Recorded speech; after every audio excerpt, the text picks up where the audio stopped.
Good afternoon to all class 7 students. Yesterday in my previous video I explained up to the scale, and today I am going to explain the left portion, the measuring distances on the map.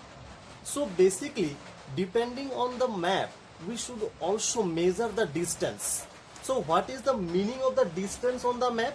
The distance on the map expressed or represent the distance or space between the 2 points. And you should remember also, we use in our India, we used metric system to measure the distance, and we also use some units like meter, centimeter or kilometer as a unit to represent the distance. Next, you can see here we use different type of methods to represent the distance.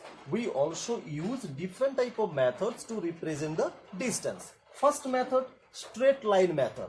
It's a very easy process. Straight line method means that simply we measure the distance from point A to point B as a straight way with the help of a ruler.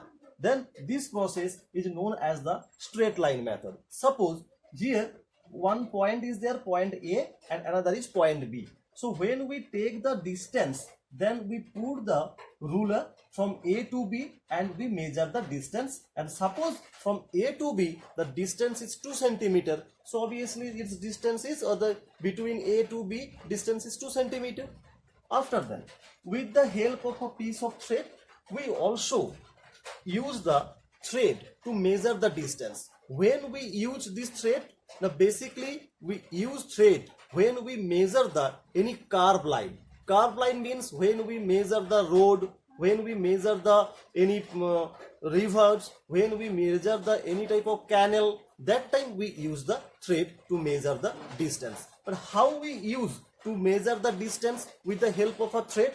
Then first you see here, first we put the end knot of the thread, then we measure first up to here.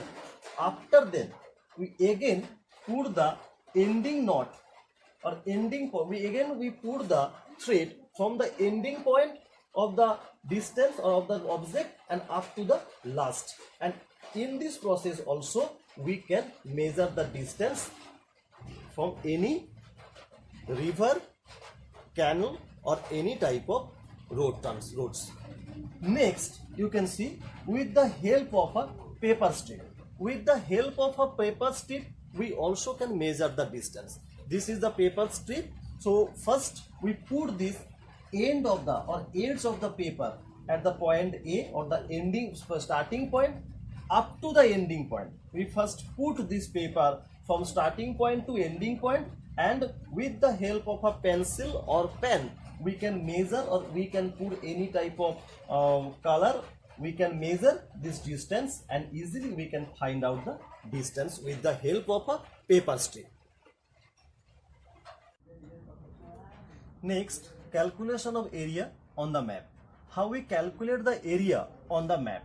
So simply we know the formula for calculation of area. So area is equal to length into breadth. So you should remember that in your topo sheet map, each and every grid square, its length is 2 centimeter and breadth is 2 centimeter. So simply length into breadth means 2 into 2, 2 centimeter into 2 centimeter. So is equal to 4 square centimeter. So therefore the each and every grid square in your topo sheet map is 4 square centimeter. It is the total area, or it is the total area of one grid square in your topo sheet map. And you can see the below of the map, the one scale is given 2 centimeter is equal to 1 kilometer. So 2 centimeter represent on the map distance, it's represent the 1 kilometer on the ground distance. So in this way we can also calculate the area on your or in our topo sheet map. Next, convectional sign and symbols. These all sign and symbols it's not possible to explain here with the help of a picture. So that's why I will explain these all sign and symbols when your school will reopens. After then, all question answer I will send very shortly. Thank you.